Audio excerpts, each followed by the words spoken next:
Genesis 43.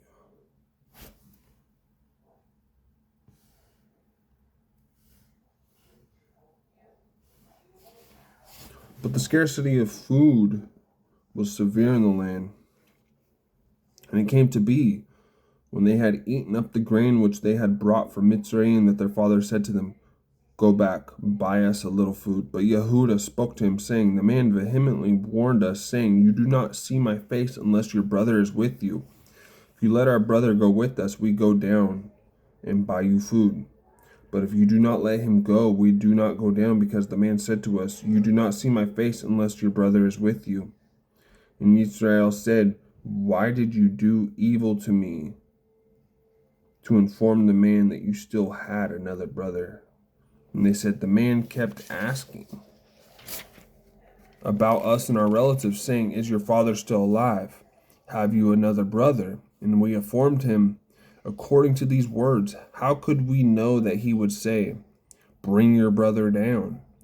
And Yehudah said to Israel his father, Send the boy with me, and let us arise and go, and live and not die, both we and you, and also our little ones.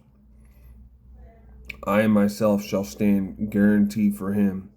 From my hand you are to require him. If I do not bring him back to you and set him before you, then let me bear the blame forever. For if we had not delayed, truly by now we could have returned this second time.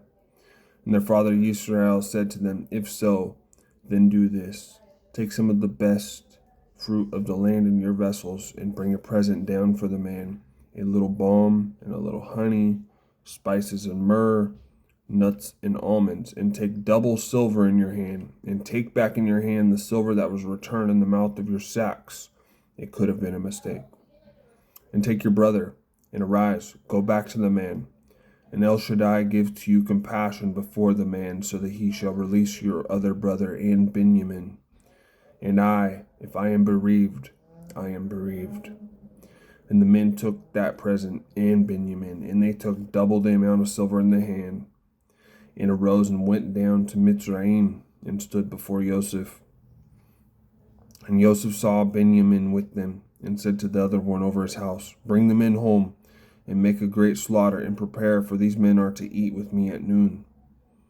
And the man did as Joseph said, and the man brought the men into Joseph's house. And the men were afraid, because they were brought into Joseph's house, and they said, It is because of the silver which was put back into our sacks the first time that we are brought in, to throw himself upon us and fall upon us, to take us as slaves, our donkeys too. So they came near to the man over the house of Joseph, and spoke to him at the door of the house, and said, O my master, we indeed came down the first time to buy food, but it came to be, when we came to the lodging place, that we opened our sacks, and saw each man's silver in the mouth of his sack, our silver in its weight, and we have brought it back in our hand, and we have brought down other silver in our hands to buy food. We do not know who put our silver in our sacks. But he said, Peace be with you. Do not be afraid. Your Elohim and the Elohim of your father has given you treasure in your sacks. Your silver had come to me. And he brought Shimon out to them. And the man brought the men into Joseph's house, and gave them water. And they washed their feet, and he gave their donkeys fodder. And they made the present ready for Joseph's coming at noon, for they heard that they were to eat there. And when Joseph came home, they brought him the present which was in their hand into the house, and bowed down before him to the earth.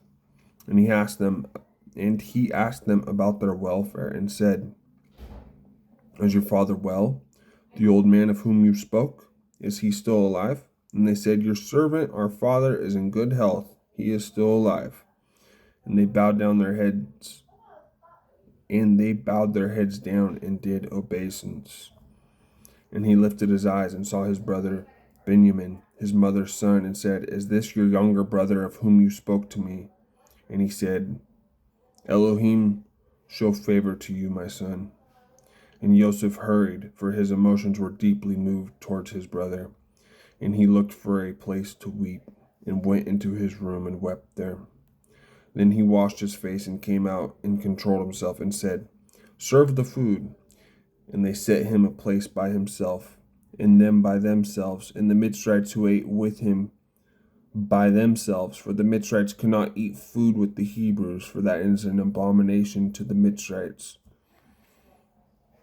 And they sat before him, the firstborn according to his birthright, and the youngest according to his youth. And the men looked at each other in astonishment. And he took portions to them from before him. But Benjamin's portion was 5 times as much as any of theirs. And they feasted and they drank with him. That concludes Genesis 43. Thank you.